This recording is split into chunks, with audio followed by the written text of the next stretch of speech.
سیدنا علی بن ابی طالب کا قول بڑا مشہور ہے، سنن ابی داؤد کے اندر موجود ہے اور کتابوں کے اندر صحیح سند کے ساتھ۔ وہ کہتے ہیں کہ اگر دین کو میں صرف عقل کی بنیاد پہ فالو کر رہا ہوتا تو موزوں پر جو مسا ہے یہ تلوے کی طرف ہونا چاہیے تھا، کیونکہ عموماً تلوے گندے ہوتے ہیں، مٹی تو نیچے زیادہ لگتی ہے نا چلتے ہوئے، لیکن وہ کہتے ہیں سنت یہ ہے کہ آپ نے موزوں کے اوپر مسا جو ہے وہ اوپر والی سائڈ کے اوپر کرنا ہے، تو ہم پھر شریعت کو فالو کرتے ہیں۔ تو عقل کی تکمیل وہی الہی سے ہوتی ہے۔ تو ہر جاندار مشقت میں، آپ دیکھیں چڑیا بھی صبح سویرے نکلتی ہیں اور شام کو پیٹ بھر کے خود بخود نہیں بھرتا، ان کو ایفرٹ پٹ کرنی پڑتی، انسان کو بھی ایفرٹ پٹ کرنی پڑتی ہے۔ تو اللہ تعالیٰ ہمارا اے انسان، میں نے تیرا مقدر کیا ہے کہ تو نے مشقت میں رہنا ہے حتیٰ کہ تو اپنے رب کے پاس آ جائے۔ یہی اکثر کہتے ہیں کہ دنیا کے کام تو نہیں ختم ہونے، لوگ کہتے ہیں جناب وہ درس میں نہیں ہے، وہ فارغ نہیں تھے، یعنی یہ فارغ بندوں کا کام ہے۔ بھئی اسی ٹائم میں سے ٹائم نکالنا ہے نا اللہ کے لیے، گیون سرکمسٹانسز میں۔ انسان کو تو پیدا ہی مشقت میں کیا گیا ہے، اسی مشقت میں سے آپ نے اپنے آپ کو فری کرنا ہے۔ اور جن معاملات میں ہم سیریس ہوتے ہیں کر رہے ہوتے ہیں، ہر ویکینڈز پہ آئے دن شادیاں آتی ہیں، لوگ اٹینڈ کرتے ہیں، جب اسی ویکینڈ پہ درس آ جائے تو کہتے ہیں وہ مجبوری ہے جی، ایک ہی چھٹی ہوتی ہے، یہ 2 ہی چھٹیاں ہوتی ہیں ہفتے میں، تو وہ فیملی کو بھی ٹائم دینا ہوتا ہے۔ شادی آ جائے تو فیملی بھول جاتی ہے، پھر یا کوئی اور فنکشن آ جائے تو سب کچھ لوگ بھول جاتے ہیں۔ تو یہ سارے بہانے انسان، اللہ تعالیٰ فرماتا ہے کہ انسان کو اس مشقت سے گزر کے الٹیمیٹلی اپنے رب تک پہنچنا ہے۔ مراد کیا کہ تیاری کر لو،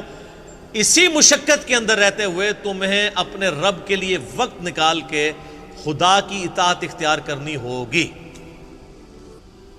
میں اکثر کہتا ہوں کہ انسان کی زندگی میں کبھی اچھا وقت نہیں آنا، ہمیشہ برا وقت ہی آتا ہے۔ ہر انسان نے اپنے دماغ میں کوئی چیز رکھی ہوتی ہے کہ بس میرا یہ کام ہو جائے تو انشاءاللہ پھر تو میں مسجد میں بیٹھا رہوں گا، میں تو پھر وقف ہو جاؤں گا دین کے لیے۔ لیکن آپ دیکھیں گے جو انسان بڑی عمر کی طرف بڑھتا ہے تو پہلے سے زیادہ ورسٹ وقت انسان کے اوپر آتا ہے۔ پڑھائی لکھائی میں انسان مصروف ہوتا ہے، کہتا نہیں جاب لگی تو سکون آ جائے گا، جاب کیا لگتی ہے، ماں باپ کو شادی کی فکر پڑ جاتی ہے اور مصیبتوں کا اور پریشانیوں کا ایک نیا دروازہ کھل جاتا ہے۔ اس کے بعد اولاد ہو جاتی ہے تو مزید دلدل میں انسان پھنس جاتا ہے۔ تو انسان اگر اپنے ماضی میں جھانک کے دیکھے تو اکثر انسان اسی رزلٹ پہ پہنچیں گے کہ انسان کا ماضی سکون میں تھا، حال اور مستقبل مشکل در مشکل ہوتے جا رہے ہیں۔ تو لہٰذا یہ تو کیڑا دماغ سے نکال دیں کہ دماغ میں یہ بات کہیں سے نہ آئے کہ کوئی میری زندگی میں اچھا وقت آئے گا تو میں خدا کو رسپانس کروں گا، ایسا نہیں ہونا۔ آندہ آنے والا وقت آپ پہ برا ہی آنا ہے، مصروفیت کے اعتبار سے بھی، رسپانسبلٹیز کے اعتبار سے بھی، کیونکہ اللہ تعالیٰ نے فرما دیا کہ تیرا مقدر کر دی ہم نے مشقت، اور اسی مشقت میں انک کادح الی ربک کدحا فملاقی، حتیٰ کہ تو اپنے رب سے ملاقات کر لے گا۔ پھر ادھر جا کے کہا اوہ ٹائم ہی نہیں ملا، جو مولا علی کا قول ہے رضی اللہ تعالیٰ عنہ علیہ السلام کہ انسان سویا ہوا ہے جیسے ہی مرے گا تو جاگ اٹھے گا کہ یہ کیا ہوا، اصل زندگی تو یہ تھی، اس کے لیے میں نے تیاری کوئی نہیں کی۔ وَلِعَوْذُ بِاللَّهِ تَعَالَى اللہم من احییتہ منا فاحیہ علی الاسلام